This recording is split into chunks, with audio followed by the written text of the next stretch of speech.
Best Televisión. Muy buenos días, amigos de Best Televisión. Nuevamente nos encontramos en el parque del Itimbía con el doctor Leonardo Arias. A lo mejor usted ya lo escuchó. Se le conoce con el nombre del doctor Mascota. Habíamos hablado en la anterior vez sobre el seminario, el primer seminario de reproducción y enfermedades de peces de acuario que se va a realizar el 4, 5 y 6 de septiembre. Pero esta vez le vamos a invitar a Leonardo a que nos dé unos consejitos, porque ha habido muchos de ustedes que nos han preguntado cómo iniciar a ser un acuarista para tener éxito en esto y sobre todo para mantener a nuestros pececitos como se debe. Ese pedacito de la naturaleza en nuestro hogar. Bienvenido, Leonardo. ¿Qué consejos nos darías? Gracias, Freddy, por la invitación nuevamente. Mira, el primer consejo que yo les daría es cuando la persona llega al acuario y donde quiere adquirir el acuario, digamos, ya y más sus implementos y equipos, llega y dice: yo quiero empezar con algo pequeñito, ¿no? Y dice: yo quiero un acuarito de unos 30 centímetros por 30 y por 30. Ese es el primer error que cometen, porque en un acuario pequeñito se va a ensuciar muy rápido, va a ser muy difícil llegar a encontrar el equilibrio para que los peces puedan mantenerse en buen estado. Haciendo una comparación, es como que yo a una familia de 10 personas le quiero hacer vivir en una sola habitación donde tienen cocina, baño, dormitorio, servicio higiénico, ducha y todo ahí mismo, ¿no? Todo amontonado. El acuario mínimo que yo recomiendo para una persona un neófito, que se llama, una persona que quiere empezar con este lindo arte de mantener peces, es de 60 centímetros de largo, 38 centímetros de alto y 30 centímetros de profundidad. Es un acuario en el que... Mínimo. El tamaño mínimo. Es un acuario en el que tú ya puedes tener una buena cantidad de peces en muy buen estado. Otro error es que muchas veces el acuariófilo nuevo quiere un acuario vertical porque ese le queda bonito en su sitio. Decorativo. Los peces se mueven horizontalmente. Entonces tenemos que recordar que el acuario tiene que ser lo más horizontal posible.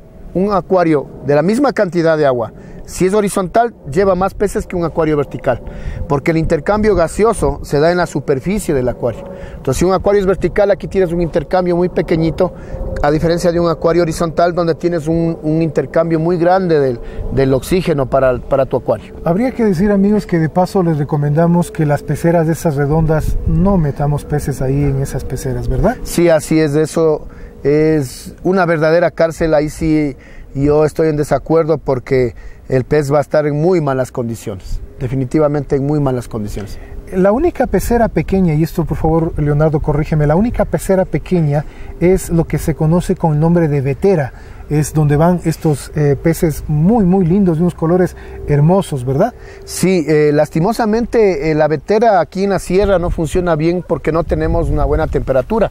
La vetera funciona bien en los sitios cálidos, por ejemplo Guayaquil, Amazonía, en la costa, en toda la costa. Perfecto tener una vetera, que son acuarios muy pequeñitos donde el vetita puede vivir ahí, porque él se puede mantener, ya que él posee una especie de pulmón aquí en su lomito, que se llama laberinto. Por eso pertenecen a la familia de los laberintidos, y ellos hacen el intercambio gaseoso directamente del aire, no como los peces que hacen a través de las agallas. Entonces, el resto de peces, digamos.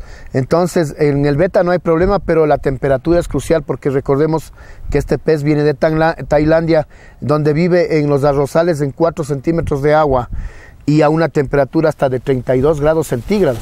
Entonces, si no le damos esa temperatura aquí en la sierra, ese pez se va a morir definitivamente, va a enfermarse y va a inmunodeprimirse y se va a morir. Bueno, eso era aprovechando este consejo de no tener estos acuarios tan pequeñitos, no tener las esferas, ¿sí?, como acuarios. Ya tenemos de este momento la de 60 centímetros que nos has recomendado. ¿Cuántos peces podemos introducir y qué tipo de peces podemos introducir?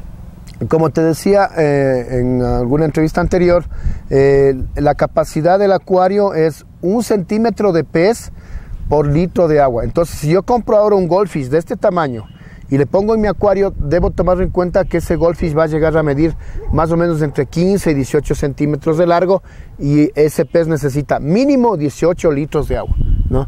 Entonces tenemos que tomarlo en cuenta porque a veces adquirimos ejemplares jóvenes. ¿Un guppy puede llegar a medir 15 centímetros? No, un goldfish. Ah, un goldfish. Un goldfish te decía. Escuché un guppy. Sí, un guppy no llega más de 3 centímetros, ¿no? Un guppy espectacular podría llegar a 4 centímetros de largo. Un goldfish sí es, un goldfish sí es muy grande. Las ¿no? bailarinas que Las bailarinas que decimos llegan a medir hasta 20 centímetros sin ningún problema. Hemos visto en algún Ajá, son muy lindos peces, pero necesitamos darles ese espacio necesario mínimo, ¿no? De ahí para arriba, el espacio que quieras darle, mucho mejor. O sea, si podemos decir que de preferencia podríamos darle a las bailarinas, a los peces japoneses o a los goldfish, un acuario específicamente para ellos, eso sería lo mejor. Es lo mejor, la bailarina y toda la familia de las bailarinas, es mejor mantenerlos en estanques, ¿no? En estanques muy grandes, se desarrollan muy bien y son peces de agua fría, entonces no hay ningún problema. Ese pez es recomendado para un estanque, por ejemplo, aquí en la Serranía, aquí en Quito. Correcto. Porque es un pez de agua fría, no hay ningún problema.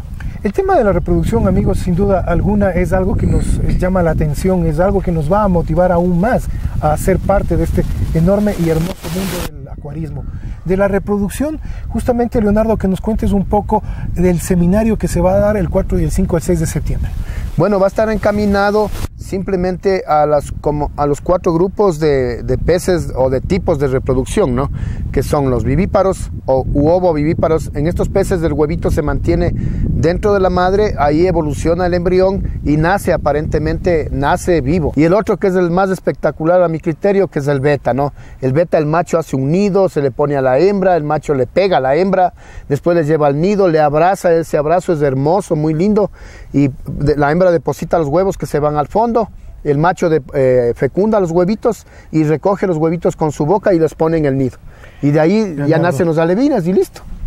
Qué hermoso es hermoso, es increíble. De los acuarios tendríamos, amigos, N cantidad de cosas para conversarles. Poco a poco les iremos contando de este hermoso mundo, reitero, de la acuariofilia o el acuarismo. Ves Televisión.